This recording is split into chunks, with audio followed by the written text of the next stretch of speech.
All right. Um, I would also request all of you to kindly mute your microphones so as to allow me to speak uninterrupted. I will be having a question and answer session and hope to be able to answer all of your questions at the end of my presentation. So throughout the presentation, if you have any questions, if you want me to run through a concept again, please do note it down or keep it in mind, and I will definitely get back to it. All right, so the topic that I have chosen for today is social change and the problem of westernization. Here, problem within quotes being a very important aspect of my title. So I'm going to break this down, the title down into two parts. So what is social change and whether it is a problem of westernization? All right, so social change, next. Social change in sociology is defined as changes in human interactions and relationships that transform cultural and social institutions. So, the emphasis being on cultural and social institutions being transformed as a result of social interactions and relationships. Here, social and cultural institutions referring to religion, marriage, race, caste, and so on and so forth, family, all of the cultural and social institutions that we see around us, and how they undergo change as humans interact and evolve over time is what is referred to as social change.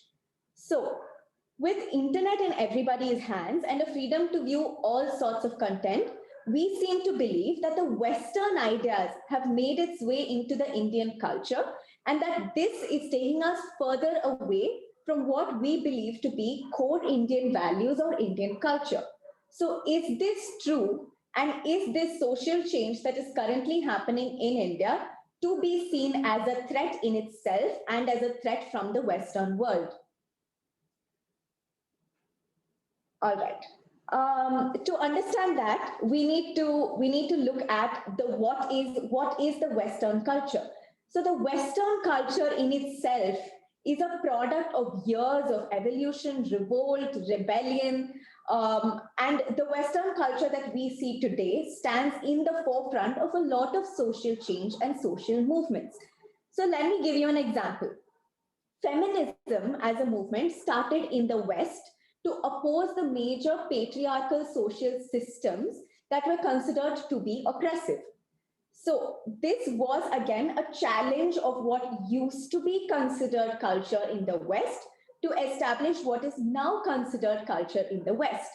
Similarly, gay and transgender rights movements go against the major religion, Western religion of Christianity, which terms these practices as sins, much like premarital relationships. So, the culture that we see around us and perceive to be the culture of the West has in itself evolved over the years and has challenged the existing social orders to become what it is today. So, in the Indian context, are we looking at a westernization and a shift away from Indian culture, or is it just a process of modernization and social change that is a result of the recognition and the need for change within the social structure of India? So, a very simple theory to explain social change is postulated by Karl Marx. So Karl Marx is considered as one of the leading sociologists, political thinkers, and philosophers who, to date, we all refer to. And Karl Marx postulated in his theory of dialectics the process of social change. So Karl Marx describes this by using three terms and three stages. So as you can see in the presentation, there is the thesis, antithesis, and the synthesis. So what do these terms mean? The thesis is an existing social order that exists within a society or within a country, which reflects the common understanding of morals, ethics, values, traditions, etc., and is followed by a majority of the population at a given period of time.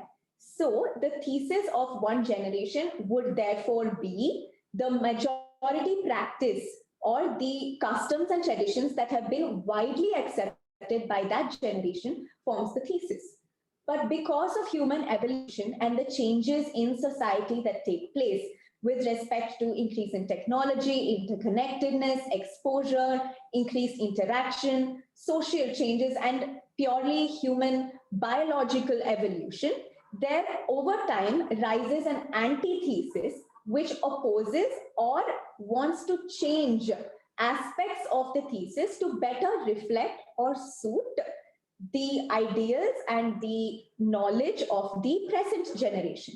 So over time, the antithesis, which starts off probably as a rebellion, would gain momentum and would then become something that has enough people supporting it in order to come to a dialogue with the thesis.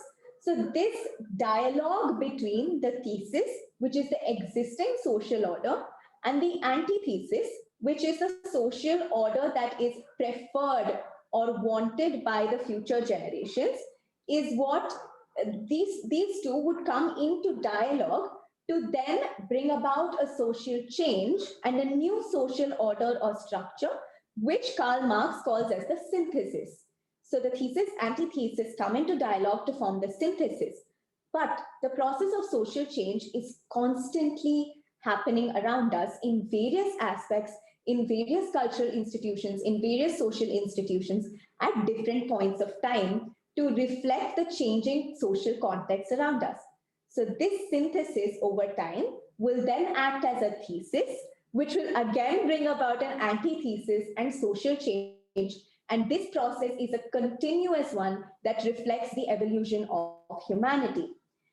So therefore, dialectics is not a formula for achieving a predetermined goal, but rather a process of integration of the development, transformations around us, the knowledge that is gathered, all of these factors to form what is for that generation an ideal social structure, which is again subject to change.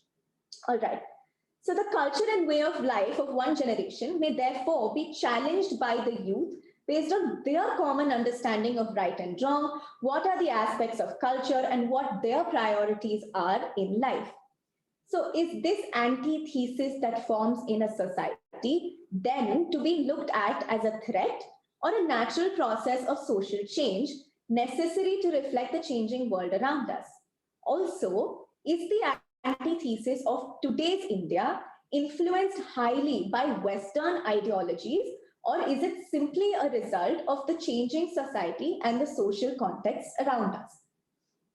All right, so looking at social change requires the consideration of this one term that I keep using, social context.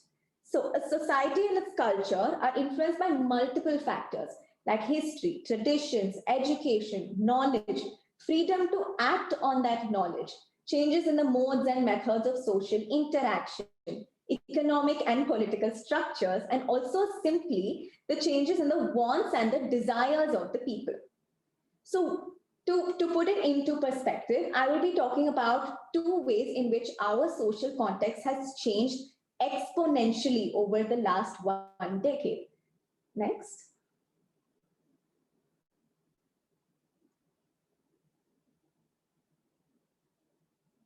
All right. So this graph shows the doubling of knowledge. So what is the doubling of knowledge?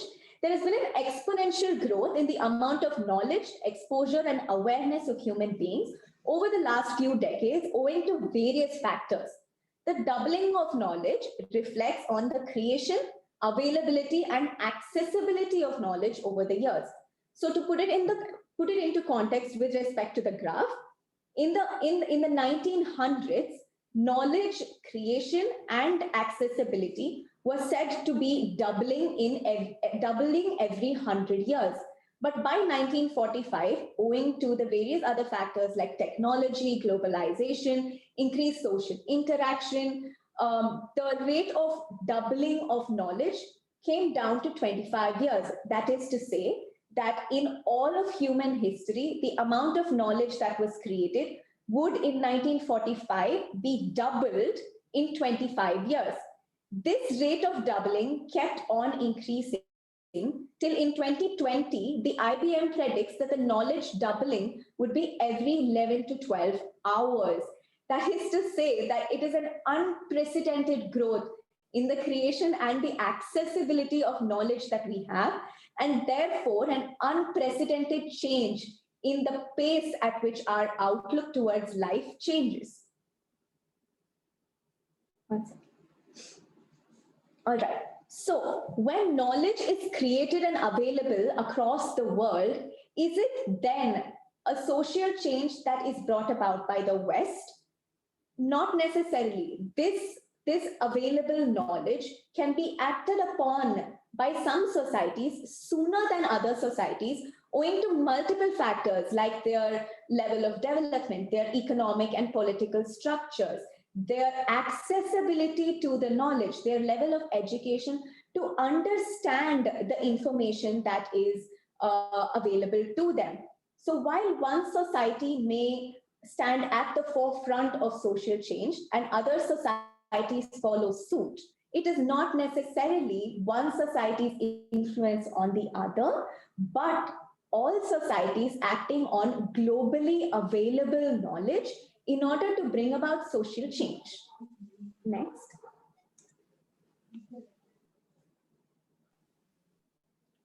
All right, globalization. It's impossible to remove globalization from the discussion of social change. So with technology, internet, and an increasingly interconnected world, with smartphones in everyone's hands, starting from the age of, children of the age of 5, it is natural for societies to influence each other in order to create a new global social order, which better reflects the knowledge that is available, like I said. So the changes in attitudes brought about by globalization and understanding of other societies cannot, for example, be compared to the social changes that were brought about in India during the colonization by the British, because the latter was more forcibly imposed on the Indian society that still held their cultural values close to heart, whereas social change that happens in today's world is more so brought about or assumed to be brought about by rational people making choices that are backed by reason and knowledge, exposure, and education.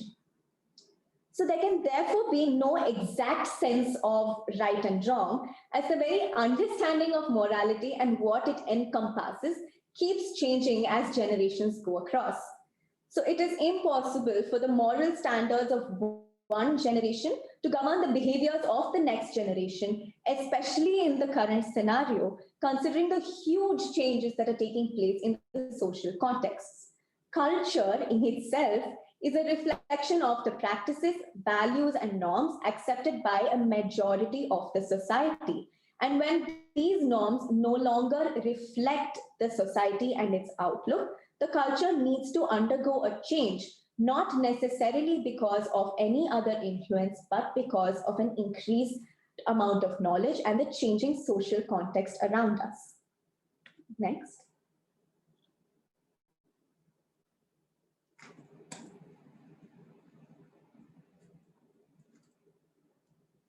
All right.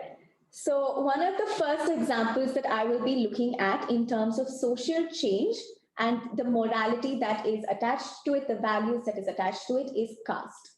So caste as a system is innately Indian and is therefore very easy to be looked at as something that causes or starts off social change from within and not as an influence from the Western world. While it is true that caste and the practices of caste or the anti-caste movements in India have drawn inspiration from movements like the apartheid and other Western movements, it is innately Indian in its characteristics and have therefore been curated and structured from within the Indian society. So what we see here is the triangle of caste, which kind of establishes a hegemony or a hierarchy that was based on occupation when it initially started.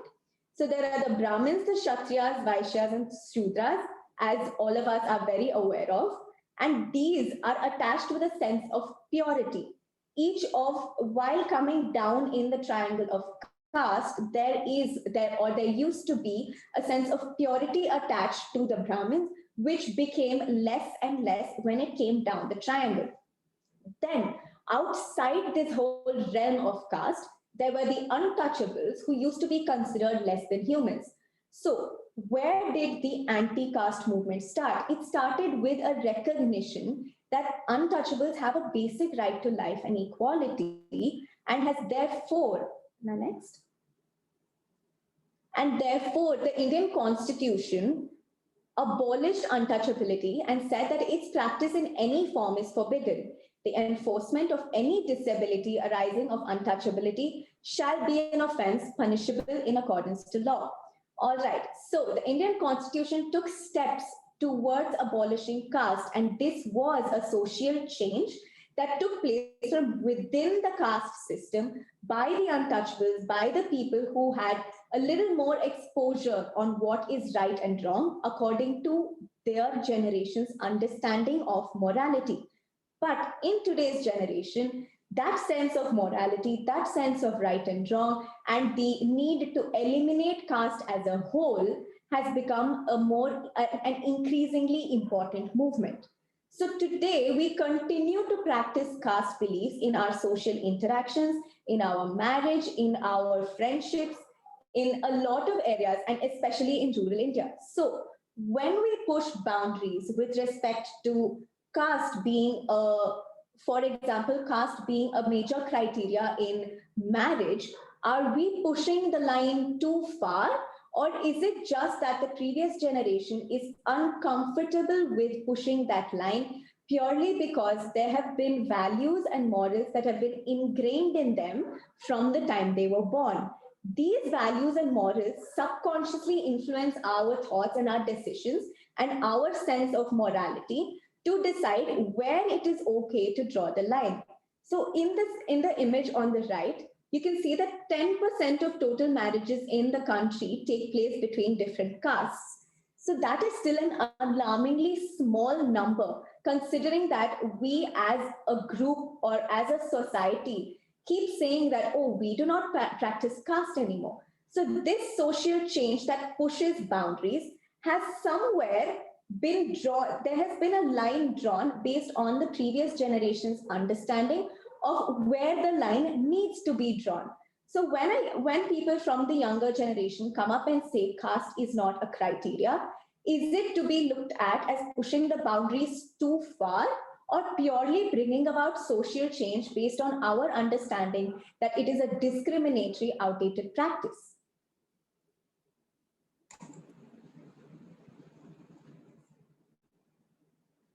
All right.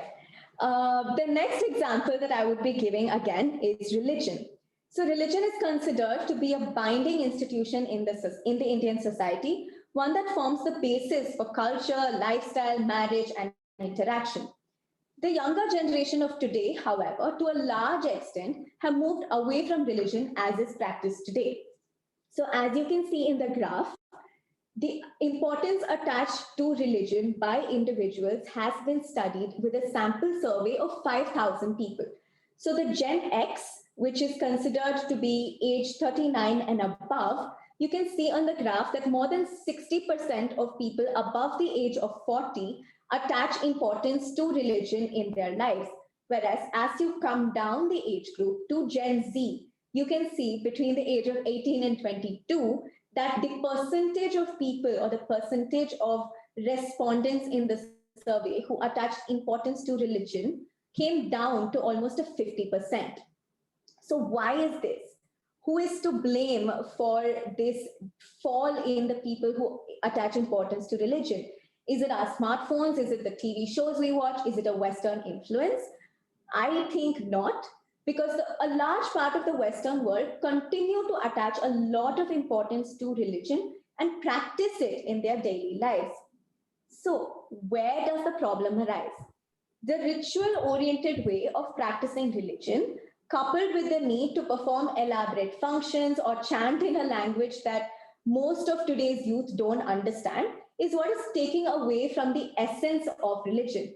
But has it brought about a social change yet? Not necessarily, because this change is viewed at as a threat to the Indian culture that seeps in from the West and is to be looked at as something that is to be imposed in order to preserve our cultures and values. Next. So when I talk about the imposition of culture and values, we can again see in this graph of the same sample survey of the 5,000 people. Gen Z population, where 60% of the people attached importance to religion, but more than 80% continue to practice religious customs because it is mandated or it is a norm that is postulated by society.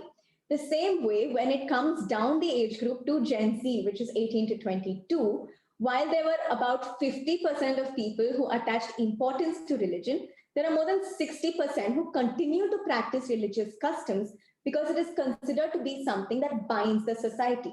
So is this then a real reflection of our culture and traditions, or a mere mimicking of what has been practiced by the previous generations because we refuse to accept change as something that reflects an internal problem?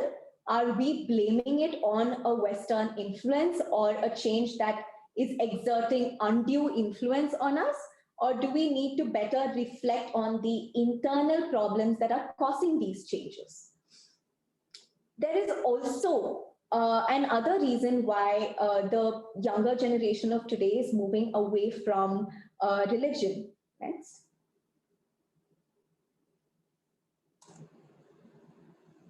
All right.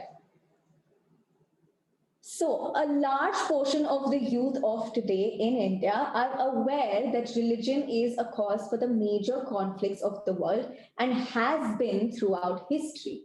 So religion as is practiced and preached today is seen as a divisive institution that pits people against each other to a point of violence and war.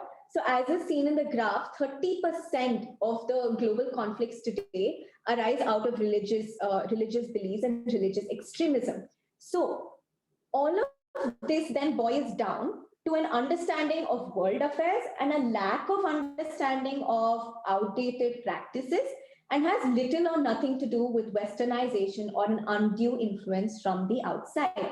So this is again a social change that needs to be introspective and probably even accepted in order to make our culture authentic and truly reflective of the thoughts and values of the people of today. Next. All right. The next example that we'll be looking at is feminism. So the feminism or women's rights movement in India has gained immense momentum over the past decade and reflects the need for a more egalitarian and accepting society that moves away from the norms of patriarchy that has been commonly accepted in India for centuries. But is it because of westernization or a mere recognition and identification within our social structure? Again, we need to look at changing social contexts, increasing awareness, and increasing rights and freedoms of the people. So, for example, sati as a practice was abolished after years of being socially acceptable and after being imposed on the women of India for decades. So, sati as a practice was abolished by the women or by the Indian society when they recognized the right to life of a woman even after the passing of her husband. So this was the recognition of the very basic human right of the right to life, which brought about a change in a cultural or a traditional custom that had been followed for decades. But women of India have moved past that into the women's suffrage movement, demanding fundamental rights, so on and so forth. So where does this come from? This comes from an increased exposure, increased freedoms granted by our constitution, increased awareness of the freedoms that women in other countries have, and not necessarily an influence of the Western culture on our society.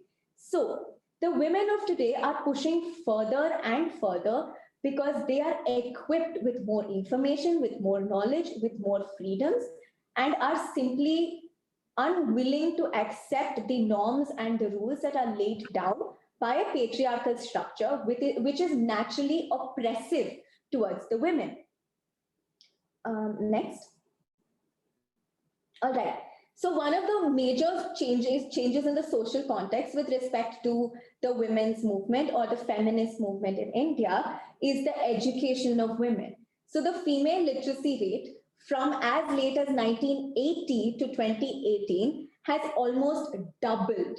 So this means that there are that many more women in India who are now equipped with the knowledge, equipped with the freedom to act on that knowledge, and an exposure to the freedoms that are available in the outside world.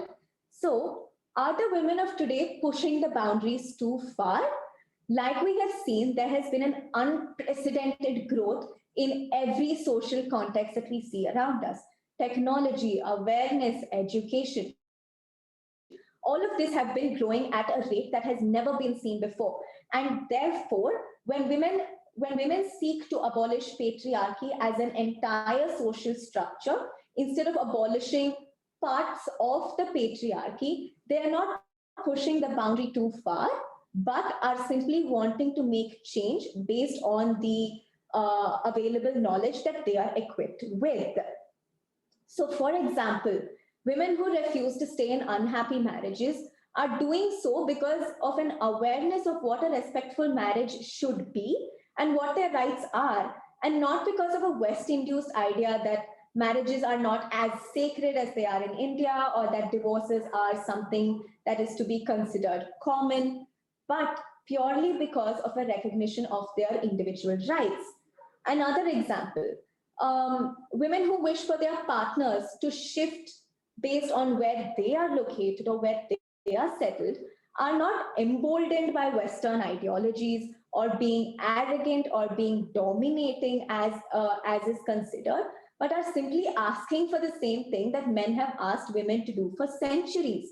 So it is no longer a question of right or wrong or an undue outside influence, but a reflection of the needs of the society, and in this case, needs of the women at present when they are equipped with the knowledge and the awareness and the exposure that is available. The next example that I would like to take is marriage and relationships. All right, so marriage is one of the most sacred institutions in India, and it comes attached with a large set of rules and an attached sense of morality and value. So, to have relationships before marriage is considered to be morally and ethically wrong. But when measured with the moral compass of the previous generations and the knowledge that they have been equipped and ingrained in. But is there truly a right or wrong? Every generation has a common moral compass based on the values that they have been ingrained with. But this is subject to change, like I said, depending on the changing social context. So, what is the social context that has changed with respect to marriages? And are we looking at a westernization or a Western influence?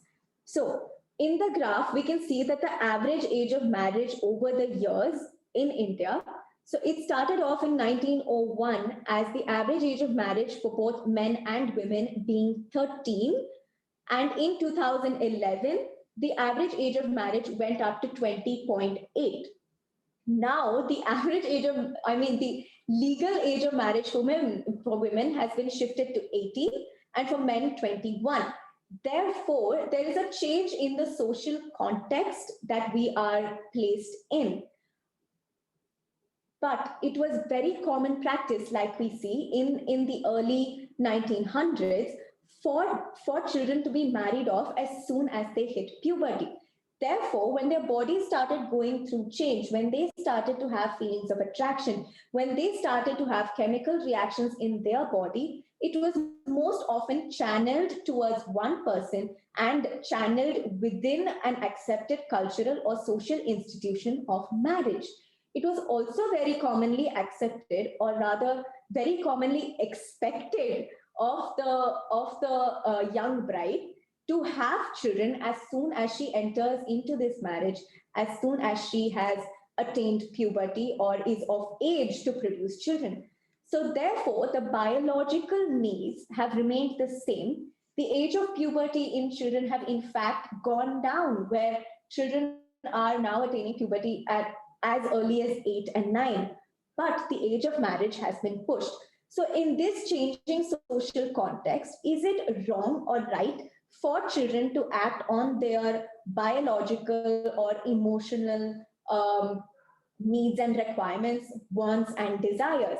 Of course, there is an influence by the Western media or even the Indian media for that matter. But is it to be looked at in isolation and to be deemed right or wrong, or does it then become acceptable or more understandable at the very least when looked at in terms of the varying social contexts? So, next. All right. So, with all of these examples, what I'm trying to say is that social change is very much necessary and is a constant process in the evolution of society. And there is always going to be a thesis which will bring about an antithesis to form a synthesis. And in opposing that antithesis or seeing the antithesis as a threat, we are not only disrupting social order, but creating a wrong sense of what is culture, what our values are, because it no longer reflects the ideas of the society, but rather mimics the ideas of the previous generations or of the history and traditions that have been laid down, and not necessarily a reflection of society in itself. So, therefore, there's a very interesting quote by Bertrand Russell, which says, the fact that an opinion has been widely held is no longer evidence whatever that it is not utterly absurd. So with that, I'm ending my presentation and I am open to any questions that you might have. I know that I have a question. I've tried to cover a lot in this, but the essence of it is that social change is happening at an unprecedented rate and might not seem acceptable or understandable, but it is also true that social contexts are changing at an unprecedented rate. And so a sense of understanding of those, instead of isolating certain instances, will help us better understand where the next generations are coming from and where the social change is stemming from, and that it is not necessarily a Western influence, but a global change that is in fact happening. Thank you. Hi, I have a question. Yes, This is Ramesh Bafna. Yes, there's a lot of influence by the political parties which is happening right now in India. Like for West Bengal, it's basically the Muslim votes were majority, or in Tamil Nadu, the Dravidian parties or the ADMK, which was against the religion, have won. And that also is causing a lot of influence in the minds of youngsters that this could be the future. And of course, according to me, what I feel, the Western culture really is conversion of the religion. They want more people to be converted to Islam, to to probably Christianity or whatever it is. And that is also playing a big role. And that has been the order of the day even centuries before. The Christianity was overtaken by the Mughals. The Mughals overtook the Christianity, and a lot of countries converted into the Mughal countries. And that's what is happening in Europe right now even. But even Hindus have gone to Indonesia and such places and established colonies and tried to convert, right? Like Sri Lanka and stuff.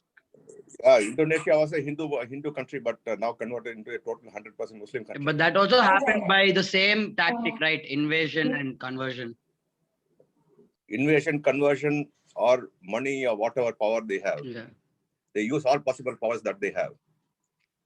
And of course, now at present, the social media also is playing a big havoc among the youngsters. Like for instance, my daughter, my granddaughter would want to watch most of the English movies, or probably the English, the cartoons and whatever she could, rather than Hanuman or Krishna or Ramayana or things like that. Okay, uncle, if I may. All right, so in my talk, I am not talking about, again, undue influences that might evolve from vote bank politics or the political situation, but more of an internal reflection of where the social change is coming from, and an overall societal acceptance that a lot of this change stems from our society in itself.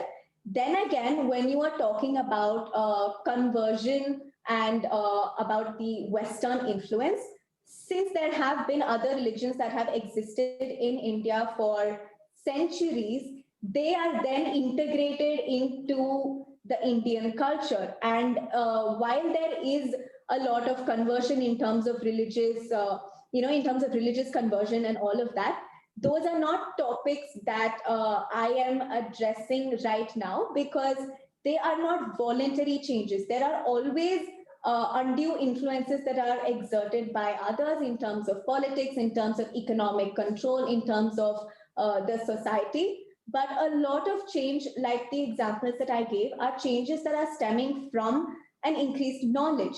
So these are the changes that I'm looking at. And I'm also looking at how we as a society need to introspect to see where the changes are coming from, without judging it with an existing sense of morality or considering immediately that it is coming from an external influence. So it is more about an introspection and the need to identify the sources of change or the sources of evolution that are taking place. The main source, I think, is the mind. I think the mind is always controlling the heart. So the once you the brainwash is done and the mind is influenced by the external forces, the heart is automatically controlled by that. Don't you think so? That may be true, Uncle, but I am really not in a position to answer about political influence or vote bank politics at this point. It was an excellent presentation, and a lot of research has been done. And the amazing fact is that the amount of data available and the change happens from 1 century to 12 hours is, quite shocking. Quite shocking, actually. I think the way in which the data and the knowledge development is happening place, and you don't trust even tomorrow what is going to happen. You don't accept, right? We have a very strong mindset not to accept any changes. It's going to be tough for people to live in the future. Am I right? Right, Uncle. And in fact, there have been so many of these videos and articles coming up about, like I said, the doubling of knowledge or the accessibility. So like when we have smartphones in our hand, it is impossible for there not to be a Western influence or an influence from the global platform as a whole. So to consider that as a threat in itself is wrong, because our culture today cannot exist outside or in isolation from the world. So it has become an interconnected world, and therefore our culture or our traditions and values have to keep up with the changing world. So it becomes a necessity to kind of accept the social change and accept that it is a change within our culture and an evolution of our culture, and not that we are being taken away from the Indian way of life. Teju, I have not. Bharat, go ahead. Yeah. Yes, Uncle. Another point that we need to see is that Indian society is not a homogeneous society where one set of values is accepted by the entire nation. Within the country, you have multiple societies, multiple thought processes, and multiple places where people accept something which another place will not accept. So in that sense, India becomes a much more difficult society to analyze than your Western counterparts, where they are pretty homogeneous, small in nature, and one idea runs with it. Don't you think so? Definitely, Uncle. The fact that India is not a homogeneous society actually proves to cause more problems, and therefore there is a need for increased social change, the way I see it. So there is a need to identify the problems in each of the societies, and there is a change that stems from within our culture in itself, because like you said, the way that each group of people understand the happenings around us is different.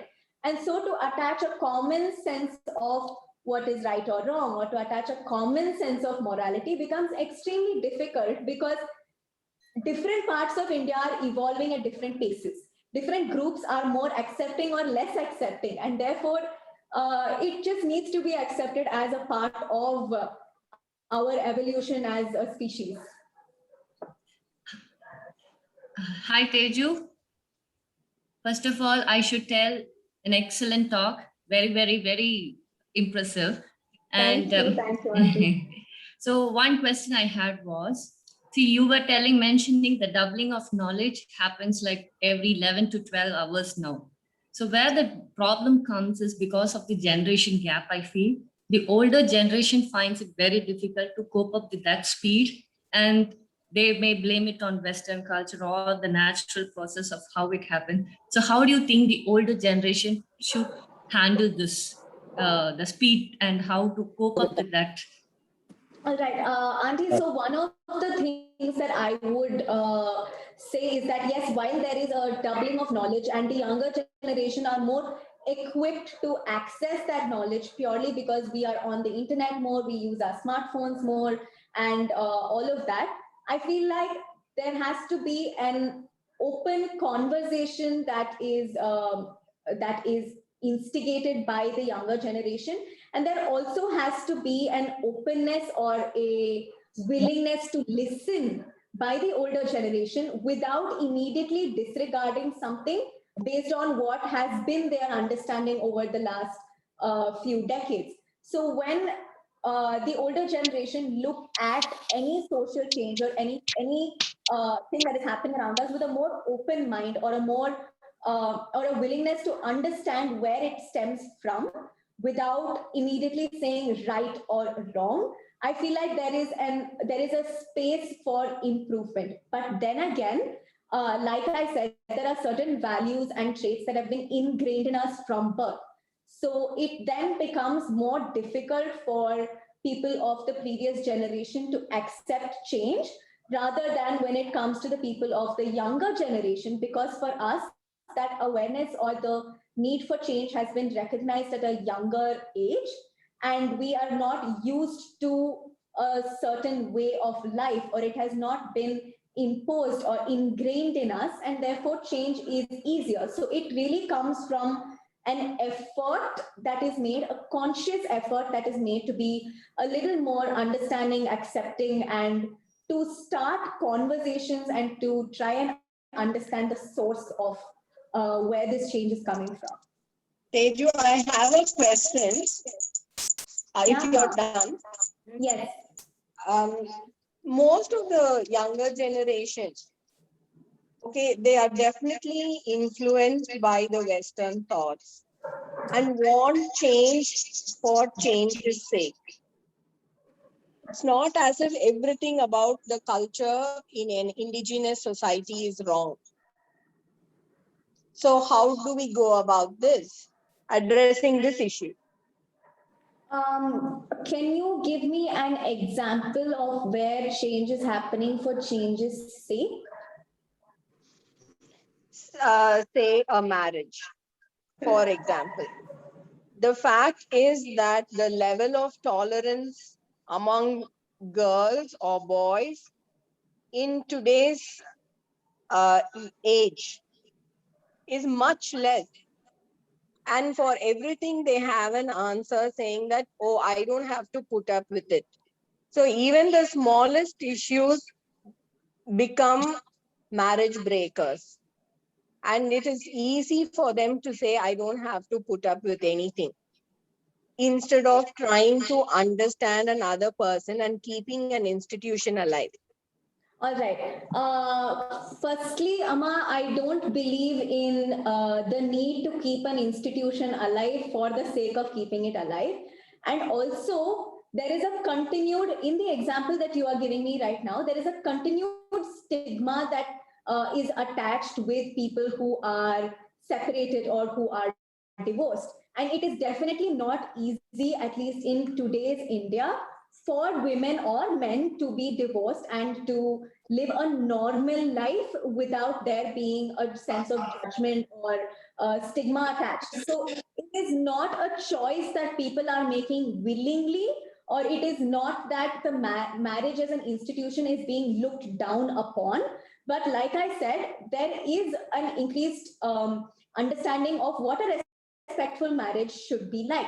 So if there is a constant compromise only on one side, or if there are increased restrictions that the women are simply not used to and are not able to handle, then they are completely justified in saying that, okay, I do not want to stay in this marriage anymore. So changes for change's sake, I feel, are still rooted, might probably be that some of them are pushing it, or some of them are following, if you would like to put it that way, a trend. But a majority of the population in establishing change are coming from a place of rationale and reason. So to give you another example, one of the most common things that is noticed is that the girls of today, or the women of today, are dressing in a way that is probably not accepted by the previous societies.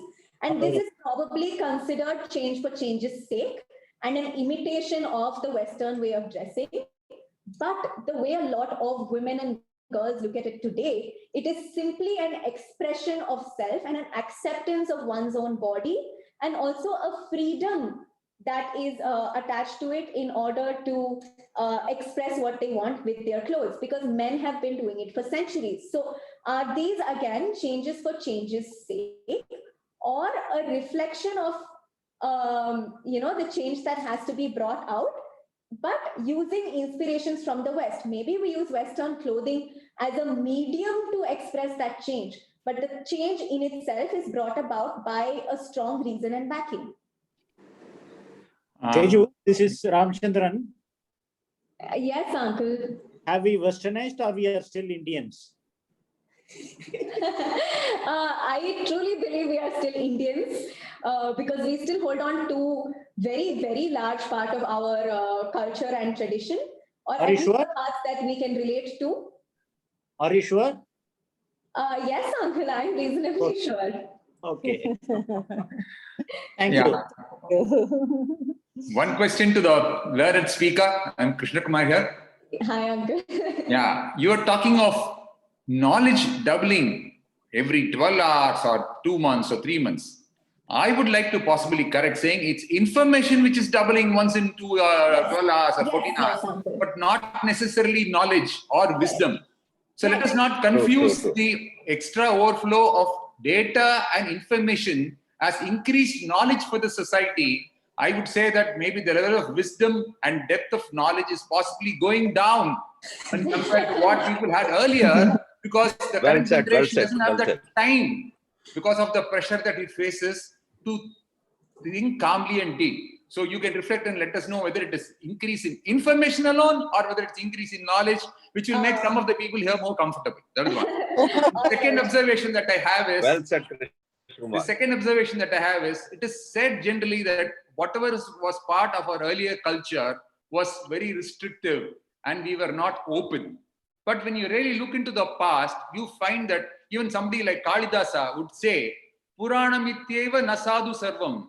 Just because something is old, it is not necessarily good. Try to look and find out whether it is really good enough. The institution that you studied in Bharatiya Vidya Bhavan says, Ano Badraha Kritavo Yantu Vishwataha.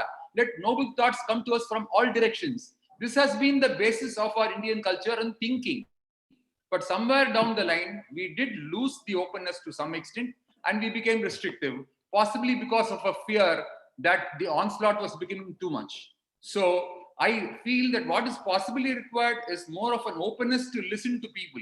For instance, many of our Rotary friends will agree that even people like Sundaresan refuse to agree to the other political viewpoint of the BJP side because they are so angry. So what we need is to accept, listen, and be open, so that we can listen more to Gen Z and take your arguments. So what I was also happy about was that the great lawyer Sadhana found that her argument could not really cut much ice with the speaker today. Yes, uncle, and if I can give you a response to this, that is a very true observation, that in the basis of the Indian culture, there were a lot of things that actually stood at the forefront of equality, at the forefront of freedom. But somewhere along the line, we have lost it. And so in losing the essence of our Hindu religion, or losing the essence of our Indian culture, and in practicing it in a more mechanical way, we have lost out on a lot. And therefore, it becomes easier for us to draw inspiration from the global platform rather than go back decades into what has been our practices. And so probably in that sense, we need to reflect more on what was the basis of the Indian culture and the Hindu religions and our cultures and practices. But it is true again that over time, like you said, the essence of it has been lost. So that again is something to, yes, very definitely reflect on. Teja, see, one thought, should there not always be a constructive debate and engagement between theses and antitheses? Now, for instance, in Nazi Germany, there was a change that was brought about.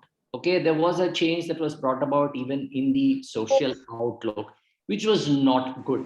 Even today, we see it happening in China and parts of China, etc. In fact, it has led to even fascism, and sometimes it may be that the the earlier thought process, the earlier construct was good. Not necessary that anything that is new is good for the society.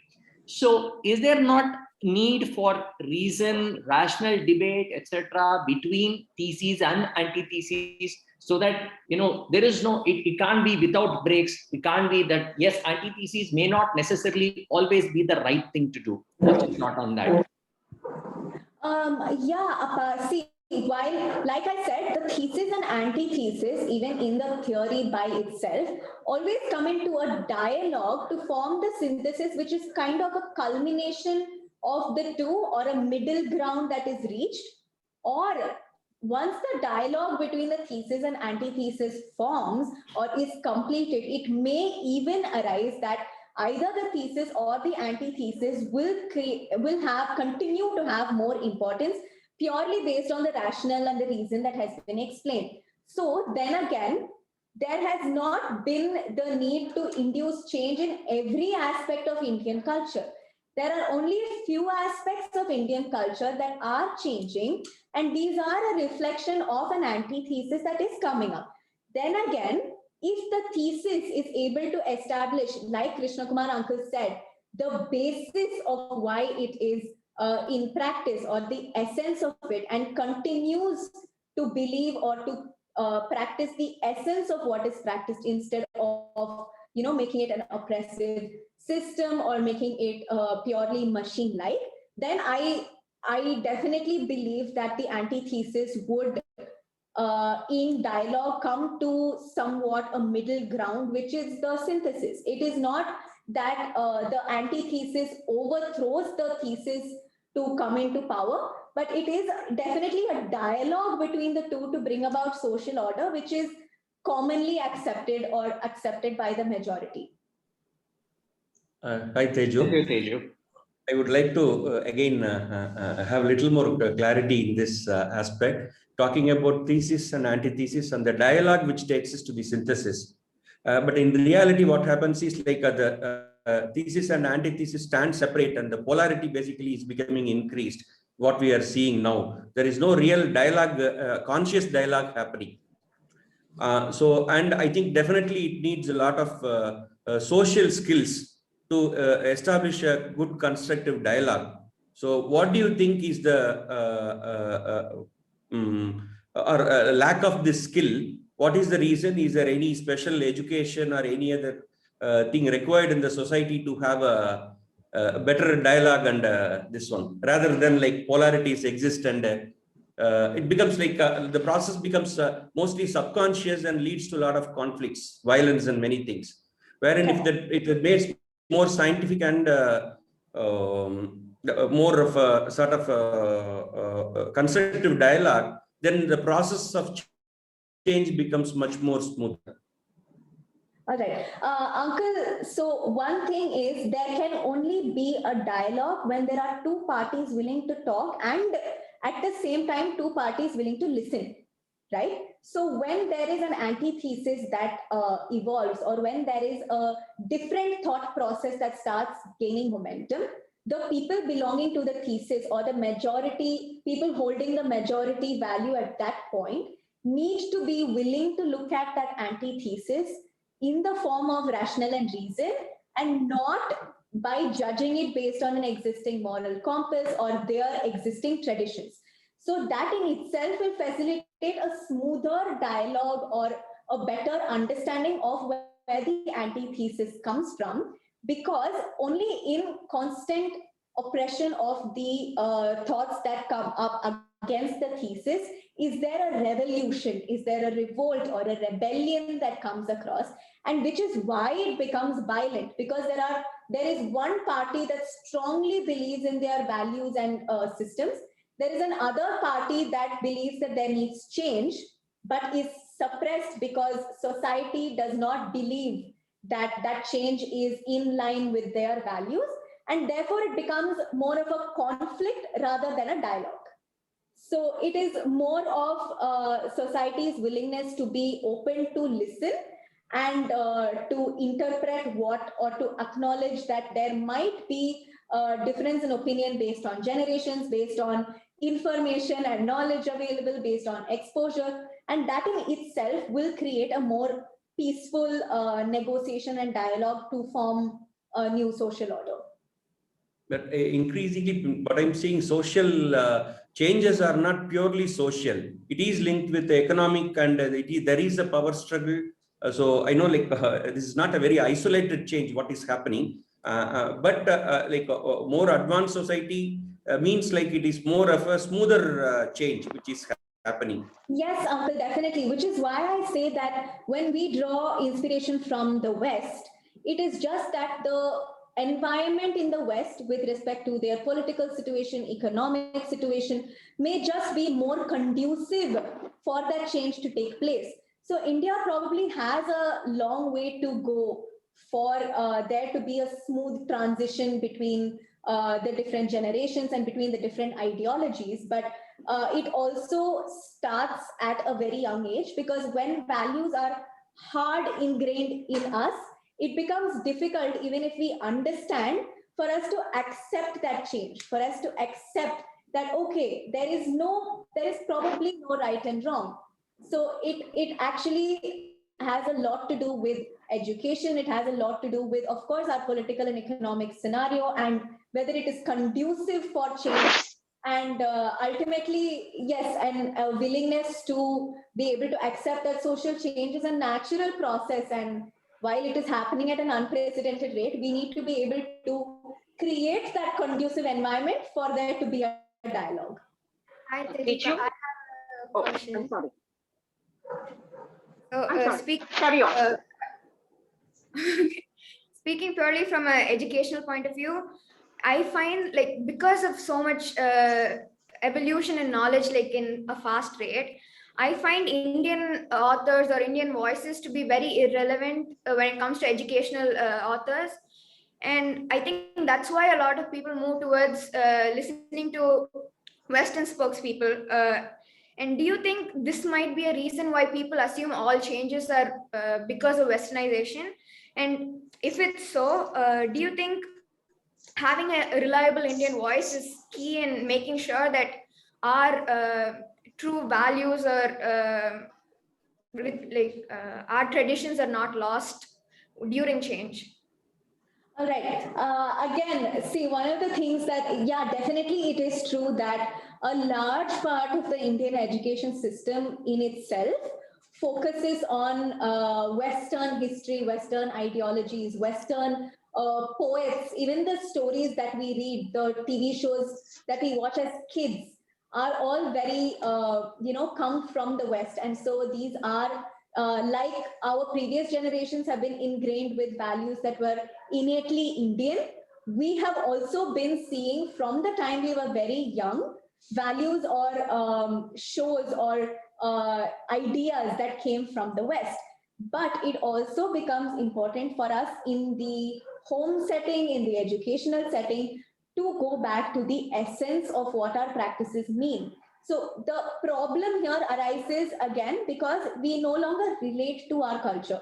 Why we no longer relate to our culture is not always because it is not well represented, but because we are not introduced to the concepts in a way that helps us understand it, right? So when it comes to our religion, when it comes to our traditional practices, we are often told to do things without there being meaning or rationale associated with it. Therefore, we assume it to be outdated and go towards a Western culture or a Western idea that is better explained to us. So it is probably the responsibility of families and the educational system to better represent the core values of what is the Indian culture and support it with reason and rationale that resonates with the current generation. Teju, with your permission, I would like to respond to Venil and Nambi's comment. But yes, before definitely. I want to tell you that your talk was fit for a TED platform. Very hard-hitting, very, very well presented. So Venil, you said that many of your books were written by, you were reading Western writers. Yes, that is a big problem. Not many people have read Kalidasa. Not many people know about Sekem Munshi's work, or not many people know about even Panchatantra.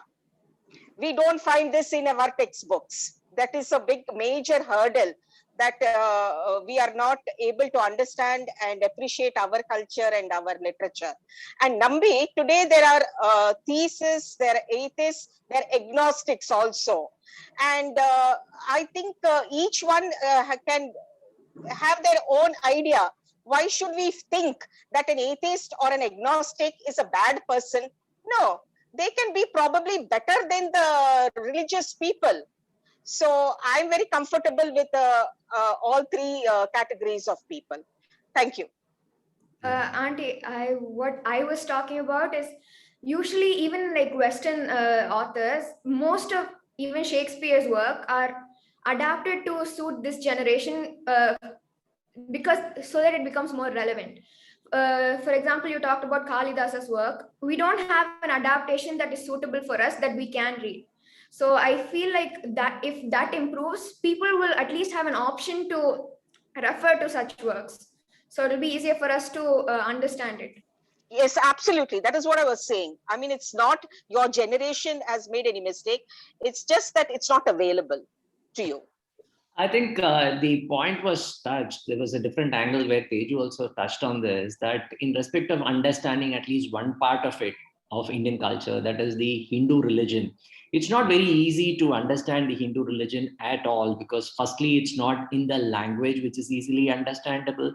And secondly, it's in the form of chants and scriptures. And, even after so many years, we find it difficult to understand what exactly is it. And there are multiple theories and all of that are right. And there are multiple practices and beliefs and there is none of it which is wrong. So yes, it is very difficult, firstly, to even understand what is Indian culture.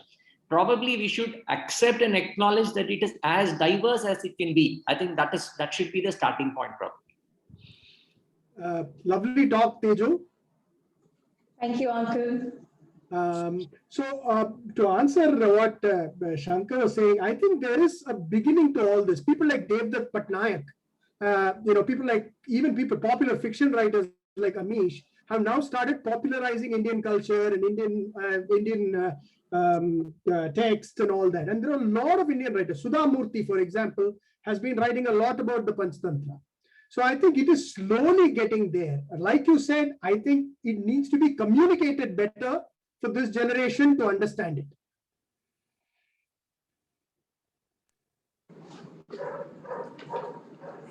Are there any other questions? I really hope that I have been able to answer at least Teju, to an extent. Ramesh Yes. Bapna here again. Yes. There are too many questions, but I think it needs one full day for it to answer. But see, like our culture has always been the best.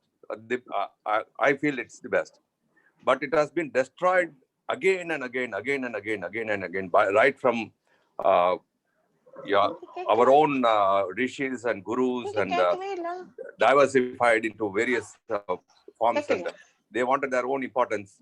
Then by the Mughals, then by the Nalanda University, for instance, was burnt, and the entire the scriptures were burning for months together.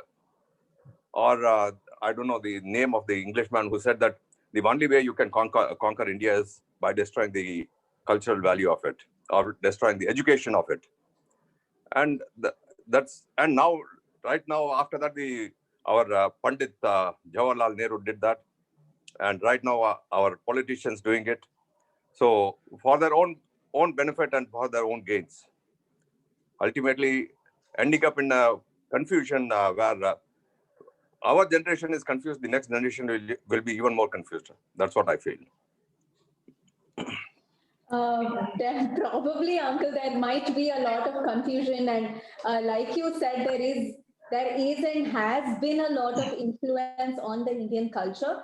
But while looked at it today, like I already said, a culmination of our past and a culmination of history is what makes the culture of India today. So it is impossible for us to say that now sitting, maybe it was an undue influence, but it has become a part of the Indian culture. So that is what I am trying to look at. All of these influences, all of these changes that happen around us are happening and are inevitable.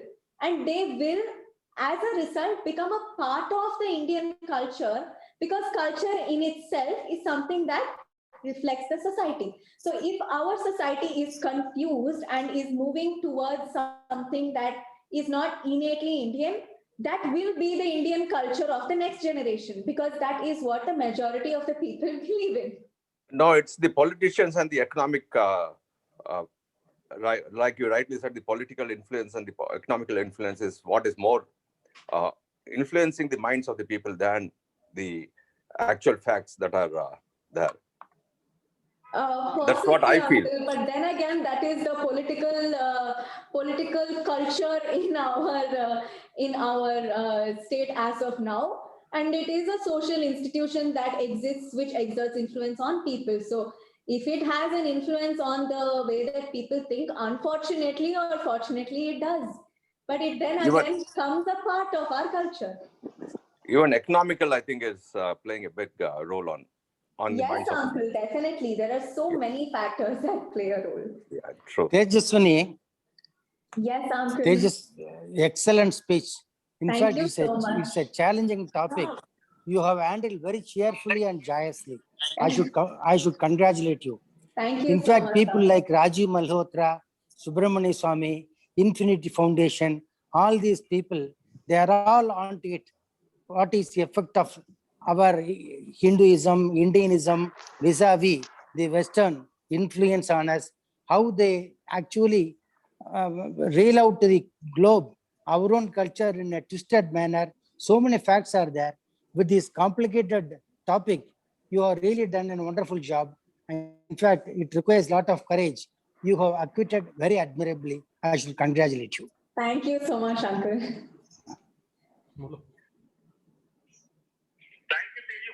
If there are no more questions, then I would like to hand back the floor to the Rotarian.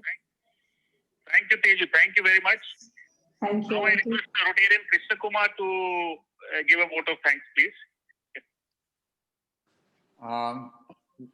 Speaker of the Day, Tejaswini, and fellow Rotarians and guests, it's my pleasure to propose the vote of thanks for this wonderful meeting.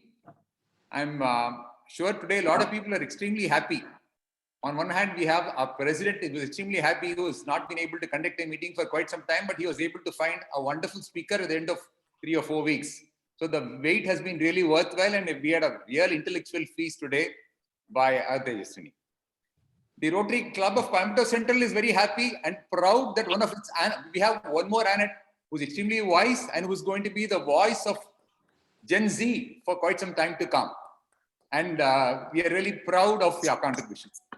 I'm sure trustees of the Rotary Foundation will also be very happy that one of the alumni of the Youth Exchange Program has blossomed into a youth leader in South Asia.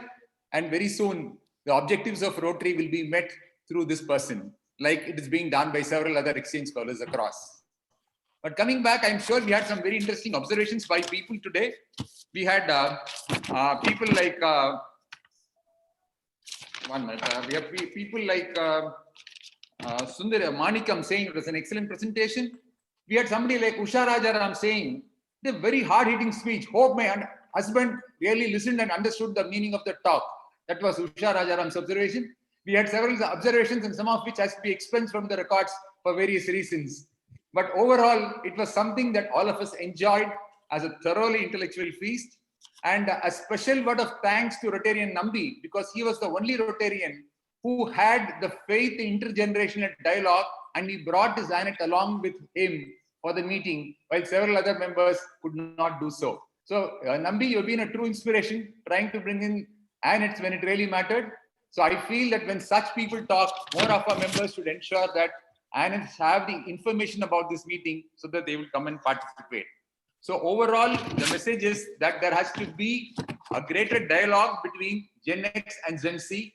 And a word to the incoming president, Subbu, that Rotary Coimbatore Central, as a part of its overall projects, should try to take up intergenerational dialogue in a serious way. And I'm sure people like Tejaswini will help us to make it more purposeful.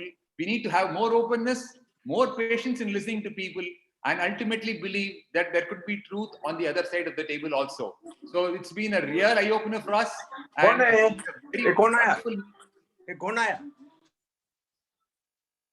hello? Yeah, so there was some interruption in between. So I thank the speaker once again, and a special word of thanks to Vidya Shankar and Sadhana for having made this possible. And to all the participants who really participated with their questions and observations, to having made this a very, very lively affair. Thank you all very much. We look forward to more such meetings. Wish you all the best, Tejaswini, from all the members of Rotary Coimbatore Central and the entire Rotary Central family. Thank you very much. Thank you so much, Uncle. Thank you, everybody. Meeting of Rotary Coimbatore Central hereby adjourned. Thank you.